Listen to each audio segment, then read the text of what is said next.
kartas nuėdami važiuoju apsipirkti valgyti. Iš tikrųjų, prasta naktis buvo, nes vienam vaikui vienas susirgo vienaip, kitas susirgo kitaip, žodžiu, ir dar ryte atsikeliu ir jaučiu kažkokie pirštai tokie tvirti, žodžiu, sunku nelankstyti, bandau žiedus užsidėti, blembačkai, sutinė visi pirštai, realiai visas sutinus, net iš veido matos tikriausiai, nors gėriau vieną kartą tik vandens, tikriausiai prastai miegojo, arba gal čia virusas koks, nežinau, nes ir kojas visus sutinus, visi kėdus vos batus įdėjau, bet žodžiu. Tokia slow motionas. Netinkiu važiuoti iš tikrųjų, žiauriai. Bet reikia važiuoti valgyti. Taigi važiuojame į Urmą su manimi kartu. Ką pirksime, rodysim ir jums. Žinokit, net akis pasidažyti kažkaip mane išėjo šiandieną visiškai. Žodžiu, sunkiai diena nusimato. Vyras liko su vaikais, bet žodžiu, kaip patarnautas, nes vienam paduok, kitam nuneš, kitam užneš, kitam daneš, žodžiu, krūvą reikalų. Taigi važiuojame apsipirkti valgyti su manim kartą. Net sunku vairuoti su tom, žinokit, nusiam kojom ir rankom tokios kaip akmeninės. Ir mano švelė mazga tokia visą patinusis. Tai labai nefainus jausmus. Tai atvažiavau, einu. Tikiuosi kažką rasi geromis kainomis, kaip visada. Nes jau dabar link vasaros, tai turėtų kažko gero būti. Nusipirkau pomidorų dėžę, kalendro, ar kaip ten vadinasi, tada yra avokadų, paprikų, brokolių, agurkų, kopūstas ir dar mes ant. Tada yra svogūnų, bulvių ir ten apačioje yra burokėliai. Tada yra čia datulės, lęšiai, spanguolės ir anakarčiai. Iš tikrųjų, tokio kažkokio spūdingo dalyko negavau, bet džiaugiuosi, kad gavau burokėlių, bulvių, galėsiu pasidaryti šaltibarščių ir dar kažką. Ką gavau, net nežinau iš tikrųjų, ką dabar gavau. Bet nieko gero. Važiuoju dabar prieskonių nusipirkti, tada reikia iki Maksimos ir iki Lidlo. Važiuokime kartu.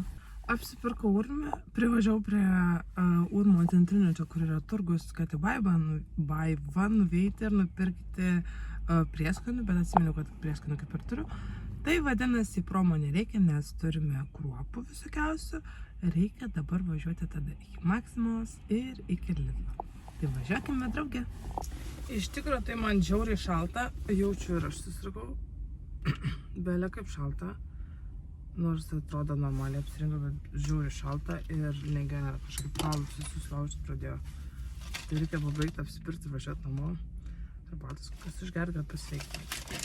Tai pirkau Maksimą, ciberžalę, kmyną ir kumino. Ir dabar atsiminiau kmynus purdama, kad man reikia avižinių dribsnių. Tai vadinasi, reikės pravažiuojant iš Lidlo užsukti ir avižinius. Ir dar obuolių acto, nes obuolių actas jau į pabaigą mano eina tasai. Tai reikėjo būtinai nusipirkti. Dabar važiuojame iki Lidlo, tada pasirodo iki promo ir jau namo. Bet tokia lėta pėdė, kad netas žodis. Vyrelis sakys, kur čia tu taip ilgai buvai. Bet ką padarysi, jeigu kaulus laužo ir ne kažką reikės. Taigi važiuojame į Lidlą.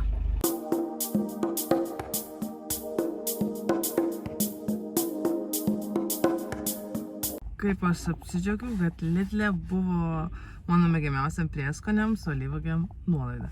Tai nusipirkau 4 pakelius, nes juos visur beriu. Nerealiai gerą skonį duoda. Ir prie daržovių, ir prie kruopų, ir bet kur kitur. O dabar važiuoju iki promo. Reikia nusipirkti būtinai avižinių.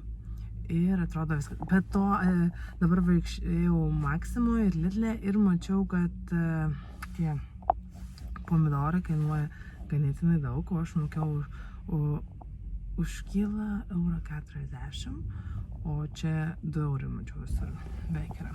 Žodžiu, kainos yra nemažos, bet ką padarysi, žmonės tiek perka, nes nežino, kai kur galima įsigyti pigiau. Važiuojame iki promo avižinių, nes be košės, be pyragų ir be duonos. Nelabai ką mes ir turėtume valgyti. Apsipirkome savo avižinių dribsniukų. Vadinasi, galima važiuoti namo, nes skambino vyrelis, kad vyriausias sūnus nori jau valgyti. Taigi greičiau vis sakau, tu jam pasakai, kad mama tokia lėta, kad serga, tai kad eina savo. Tai viskas, reikia varyti namo, nes krūvo dar maisto reikia susitvarkyti, dar kažką padaryti ir arbatos būtinai išgerti. Tikiuosi jūs nesergat ir nesirgsit, nes sirgti nėra faina. Tai tiek tam kartą. Ačiū, kad žiūrėjote, susitiksime kitose video, nepamirškite prenumeruoti, komentuoti ir mus palaikyti, nes palaikymas labai svarbus. Iki!